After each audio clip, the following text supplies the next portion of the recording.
Hello guys, आज हम सभी नंबर्स के बारे में पढ़ेंगे। पहले हम बात करेंगे नेचुरल नंबर यानी प्राकृतिक संख्याएं। नेचुरल नंबर वे नंबर होते हैं जिनको हम गिन सकते हैं यानी काउंट कर सकते हैं जैसे 1 2 3 4 एंड सो ऑन। ठीक है। होल नंबर यानी पूर्ण संख्याएं। अच्छा, आप ये बताओ कि सबसे छोटी प्राकृतिक संख्या कौन सी होती है? कमेंट बॉक्स में बताना। Whole number. अब बात करेंगे होल नंबर की यानी पूर्ण संख्याएं। वे संख्याएं जिनको भी गिना जा सकता है, लेकिन इनमें फ़र्क सिर्फ इतना है कि ये 0 से स्टार्ट होती हैं। नेचुरल नंबर 1 से स्टार्ट होता है, ये 0 से स्टार्ट होती हैं। 0 1 2 3 4 एंड सो ऑन। तो सबसे छोटी पूर्ण संख्या कौन सी है? 0। अब हम बात करेंगे नंबर्स के बारे में। पता चला। अब हम इंटीजर्स, पूर्णांक क्या होता है देखो। एक है 0 1 2 3 4 5। इधर सारे नंबर क्या है? 0 के इधर पॉजिटिव और 0 के इधर सारे नंबर क्या है? निगेटिव। इसे ही हम बोलते हैं पूर्णांक। अच्छा, आप मुझे बताओ कि क्या सभी पूर्ण संख्याएं प्राकृतिक संख्याएं होती हैं? हाँ भाई, बिल्कुल होती है, क्योंकि पूर्ण संख्या के अंदर सभी नेचुरल नंबर आ गए। भाई natural number 1 2 3 4 5 6 7 and so on तक होते हैं। और होल नंबर किससे स्टार्ट होते हैं? 0 से। तो एक बार ये क्वेश्चन पूछा गया था कि क्या सभी पूर्ण संख्याएं प्राकृतिक संख्याएं होती हैं? हाँ, बिल्कुल होती हैं। क्या सभी पूर्ण संख्याएं प्राकृतिक संख्याएं होती हैं?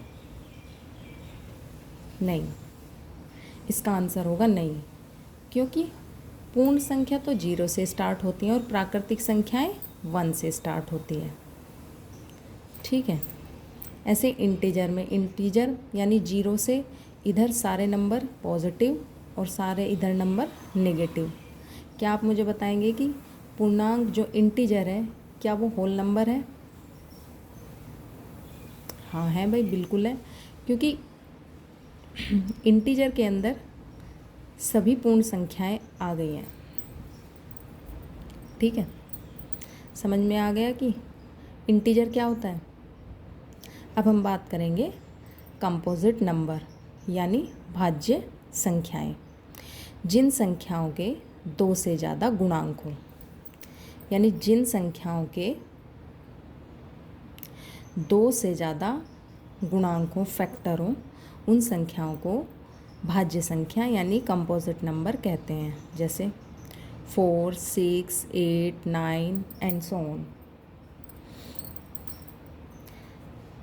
मैं आपको बताती हूँ कैसे। जैसे मान लीजिए कंपोजिट नंबर के बारे में क्या बताया? जिसके 2 से अधिक फैक्टर हों। जैसे 4 है भाई, 4 मान लिया। अब इसके फैक्टर एक तो 1 होगा, एक ये 4 खुद होगा, और एक क्या होगा? 2 होगा। तो इसके फैक्टर कितने हो गए? 2 से अधिक हो गए। 1 4 2, 3 फैक्टर हो गए। जैसे कोई नंबर 8 मान लिया, 8, तो इसका फैक्टर 1 हो गया, 2 हो गया, 4 हो गया और 8 खुद हो गया। यानी इसके कितने हो गए? फैक्टर 4, यानी 2 से अधिक फैक्टर। यानी जिन संख्याओं के 2 से अधिक फैक्टर हो उन्हें हम भाज्य संख्याएं यानी कंपोजिट नंबर कहते हैं। अब हम बात करेंगे प्राइम नंबर यानी अभाज्य संख्याएं। जिन संख्याओं के 2 से अधिक फैक्टर हो, यानी अगर एक सिंपल भाषा में हम डेफिनेशन की बात करें, जो केवल एक या खुद से विभाजित हो। या जिसके केवल 2 गुणांक हो यानी 2 फैक्टर हों। जैसे एग्जांपल 2, 3, 5, 7। अब जैसे ये 2 है, अब 2 के क्या फैक्टर होंगे?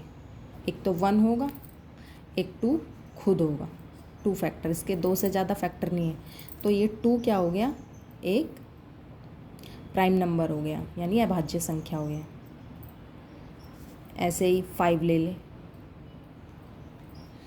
इसका फैक्टर 1 हो गया और 5 ये खुद हो गया। 2 फैक्टर हो गए, 2 से अधिक फैक्टर नहीं होने चाहिए। जिस नंबर के केवल 2 फैक्टर हों, यानी कि वो या तो 1 से विभाजित हो या खुद से विभाजित हो, तो उस नंबर को हम बोलते हैं अभाज्य संख्या यानी प्राइम नंबर।